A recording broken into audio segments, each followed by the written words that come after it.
You know how we sometimes think of positivity as something you're either born with or you're not? Like, some people just have that sunny disposition, and the rest of us, well, we're just kind of stuck. Today, we're going to totally flip that idea on its head. We're going to explore positivity not as this thing you are, but as a quiet skill you can actually practice, one gentle step at a time. All right, so let's just jump right in with a big question. Are those super positive people we all know just happy all the time? Like, are they always cheerful? The answer is probably not what you're expecting. And honestly, it's so much more hopeful than that. So first up, let's just completely break down that myth. The idea that being positive means you have to wear a constant smile and pretend everything's perfect. Okay, look at this. This right here reframes the entire conversation.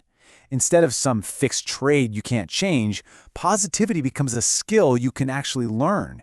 It's not about being cheerful 24/7 or pretending problems don't exist. Not at all. It's about choosing to come back to a place of hope and believing things can get better. And this is so important. It means positivity isn't about getting rid of negative feelings. Everybody has bad days. Everyone gets frustrated. The real practice is in choosing not to set up camp in that negative space, but to gently, guide yourself back. So if positivity is more of a choice, that brings us right to the core idea of this whole explainer. Thinking of it as a practice, not some kind of performance you have to put on. Seriously, if you take only one thing away today, let it be this. Positivity is something you do, not something you magically have. It's just like learning an instrument or a new sport. You get better with gentle, consistent practice. This is such a freeing idea, isn't it? It means you don't have to wait around for the feeling to show up. A small positive action, even when you're feeling really low, can actually be the thing that invites that feeling to come back. Right. So this isn't about faking happiness or putting on a brave face for everyone. It's a much quieter, more personal process. It's simply about allowing for the possibility of something better, just keeping that little window of hope open, even if it's just a crack. So, okay, if it's a skill, then how do we actually start practicing it? Well, it can all begin with the very first moment of your day, with your very first thought. You know, our minds are incredibly receptive right when we wake up. They're still soft, not fully on guard yet. And the message you plant in that quiet moment really does set the tone. It doesn't have to be some loud, powerful anthem. Just a quiet, gentle first note can change the entire piece of music for your day. And here's a really beautiful real-world example of this. For someone who is waking up every morning with a racing heart, a simple sticky note saying "Start soft" created a huge shift. It's not magic, it's just a tiny intentional pause that stops that immediate wave of anxiety from taking over. Okay, so once we've set a gentle tone for our day, the next practice is all about protecting it. This means managing your energy. Because let's be real, being positive doesn't mean you have to be available for everything and everyone all the time. So, just recognizing what drains you is the first huge step. Take a second and look at these. Do any of them feel familiar? I bet they do. Whether it's a conversation that just leaves you feeling drained or the constant pinging of notifications, these are the little invisible leaks that can totally empty our energy tank. This quote is such a powerful mantra. Your attention is your most valuable currency. For real.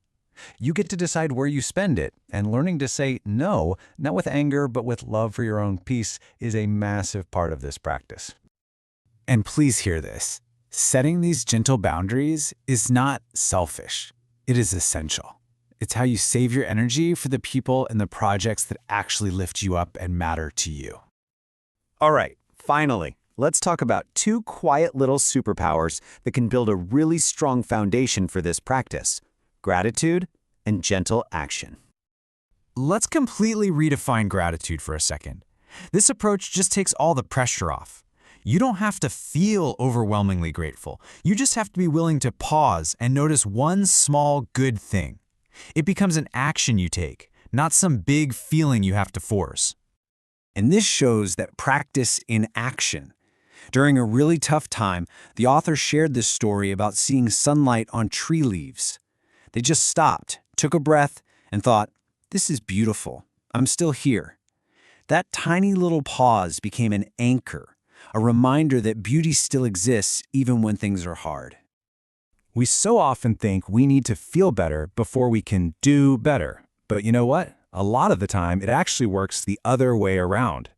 Taking one small, kind action when you're feeling down can be the very thing that starts to shift your mood. And these actions can be incredibly small. We're not talking about huge gestures here. It can be as simple as making your bed or just taking a second to notice the clouds. These are tiny acts that send a message to your brain that says, "Hey, we're not giving up. We're still here. We're still trying." So, as we wrap things up, this is the core message I really want you to carry with you. This practice is not about perfection. It's about a gentle, continuous act of redirection. It's that quiet, courageous choice to turn your face back toward the light no matter how many times you find yourself in the shadows. And I really want to leave you with this. The fact that you're even here, listening to this, thinking about this, it means you're already practicing. You're showing up for yourself. And please, remember to give yourself credit for that. You're already doing so much better than you think you are. And now, just a final thought to take with you into your day. Let's make this really personal. Not a big one, just one. What is one kind, gentle thought you can offer yourself right now, in this moment? That simple act, that's the practice in motion.